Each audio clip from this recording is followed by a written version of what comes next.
ഈ ചിത്രത്തിൽ കാണിക്കുന്നത് കെപ്ലർ 51 എന്ന് പറയുന്ന നമ്മുടെ മിൽക്കി വേയിൽ തന്നെയുള്ള മറ്റൊരു നക്ഷത്രമാണിത്. ഇത് സൂര്യനിൽ നിന്ന് ഏകദേശം ഒരു 2615 പ്രകാശവർഷം അകലെയുള്ള സിഗ്നസ് എന്ന് പറയുന്ന ഒരു നക്ഷത്ര സമൂഹത്തിലുള്ള സിഗ്നസ് കോൺസ്റ്റലേഷൻ എന്ന് പറയുന്ന ആ ഒരു നക്ഷത്ര സമൂഹത്തിൽ നിൽക്കുന്ന ഒരു നക്ഷത്രമാണ് കെപ്ലർ 51 എന്ന് പറയുന്നത്. ഇത് നമ്മുടെ സൂര്യനെ പോലെ തന്നെ ഉള്ള ഒരു നക്ഷത്രമാണ്. പക്ഷേ ഏകദേശം ഒരു 500 ദശലക്ഷം വർഷങ്ങളോളം മുമ്പുണ്ടായതാണെന്ന് കരുതുന്ന ഒരു നക്ഷത്രമാണിത്.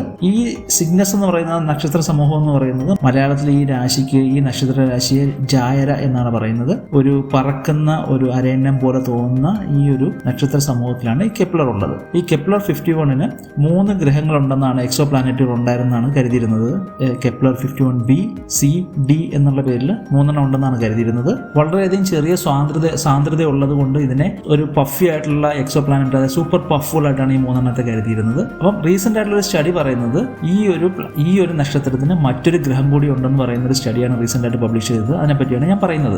ഈ ചിത്രത്തിൽ കാണിച്ചിരിക്കുന്ന ദി ആസ്ട്രോണമിക്കൽ ജേണൽ എന്ന് പറയുന്ന ഈ ജേണലിലാണ് സ്റ്റഡി പബ്ലിഷ് ചെയ്തത്. ഈ സ്റ്റഡി പബ്ലിഷ് ചെയ്ത് പെൻ സ്റ്റേറ്റ് യൂണിവേഴ്സിറ്റിയിലെയും ഒസാക്ക യൂണിവേഴ്സിറ്റിയിലേക്കുള്ള റിസർച്ചേഴ്സ് ചേർന്നിട്ടാണ് പബ്ലിഷ് ചെയ്തത്. അപ്പോൾ ഈ സ്റ്റഡി പറയുന്നത് ഞാൻ നേരത്തെ പറഞ്ഞ 3 സാന്ദ്രത കുറഞ്ഞ സൂപ്പർ പഫ് എന്ന് പറയുന്ന എക്സോ പ്ലാനറ്റുകളുണ്ടല്ലോ, അത് മാത്രമല്ല മറ്റൊരു പുതിയ ഒരു പ്ലാനറ്റ് ഉണ്ടെന്നുള്ള രീതിയിലാണ് പറയുന്നത്. അതിനെ കെപ്ലർ 51e എന്നാണ് പേര് കൊടുത്തേക്കുന്നത്.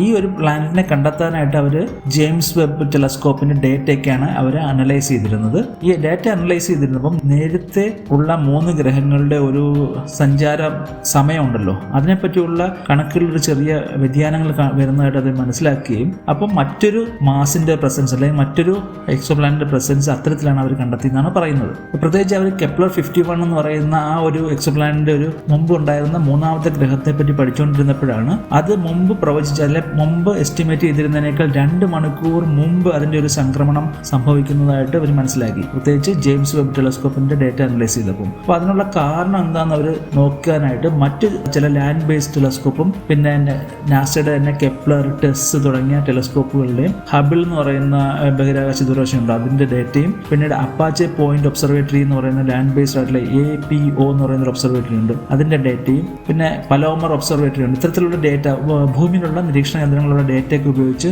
സ്റ്റഡി നടത്തിയപ്പോഴാണ് ആ വരുന്ന സംക്രമണത്തിൽ വരുന്ന വ്യത്യാസം, പ്രത്യേകിച്ച് നേരത്തെ 3ാമത്തെ എക്സോ പ്ലാനറ്റ് ഉണ്ടാകുന്ന വ്യത്യാസം അവരെ എന്തായിരിക്കും കാരണമെന്ന് നോക്കിയപ്പോഴാണ് 4ാമത്തെ ഒരു പ്ലാനറ്റിന്റെ ഗുരുത്വാകർഷണ ബലത്തിന്റെ എഫക്റ്റ് കൊണ്ടാണ് ഇതിന്റെ മുമ്പ് കാൽക്കുലേറ്റ് ചെയ്തിരുന്ന വ്യത്യസ്തമായിട്ട് അതിന്റെ ഒരു സഞ്ചാരത്തിൽ സമയത്തിൽ വ്യത്യാസം വരുന്നതെന്നാണ് അവർ കണക്കാക്കിയത്. ഇത്തരത്തിലാണ് അവർ 4ാമത്തെ ഒരു എക്സോ പ്ലാനറ്റിന്റെ പ്രസൻസ് കണ്ടെത്തിയത്. അപ്പം ഈ പറയുന്ന ഗ്രഹത്തെ പറ്റി പറയുന്നത് ഏകദേശം 264 ദിവസത്തോളം വരുന്ന ഒരു ഭ്രമണപ്രദമാണ് ഇതിനുള്ളതെന്നും ഇതിന്റെ പിണ്ഡം എന്ന് പറയുന്നത് സൂപ്പർ പഫ് എന്ന് പറഞ്ഞാൽ നേരത്തെ പറഞ്ഞ മറ്റ് 3 എക്സോ പ്ലാനറ്റിന് തുല്യമായിട്ടുള്ള ഒരു പിണ്ഡമാണ് ഇതിനുള്ളതെന്നും, എങ്കിലും അതിന്റെ ഒരു ആക്ച്വൽ റേഡിയസും അതിന്റെ സാന്ദ്രതയും എക്സാക്റ്റ് ആയിട്ട് കണക്കാക്കാൻ ഇനിയും ഡേറ്റ ആവശ്യമാണ്. അതുകൊണ്ട് അതിനുവേണ്ടി ഈ ഡേറ്റ അവർ കൂടുതൽ സ്റ്റഡി ചെയ്തുകൊണ്ടിരിക്കുകയാണെന്നാണ് അവർ പറയുന്നത്. എന്നാലും അറിഞ്ഞ കണക്ക് വെച്ച് ഇത് ഒരു വളരെ പഫി ആയിട്ടുള്ളൊരു എക്സോ പ്ലാനറ്റ് ആണ്. അതുകൊണ്ട് ഇതിനെയും ഒരു സൂപ്പർ പഫ് എന്നുള്ള രീതിയിൽ തന്നെയാണ് അവർ കണക്കാക്കിയേക്കുന്നത്.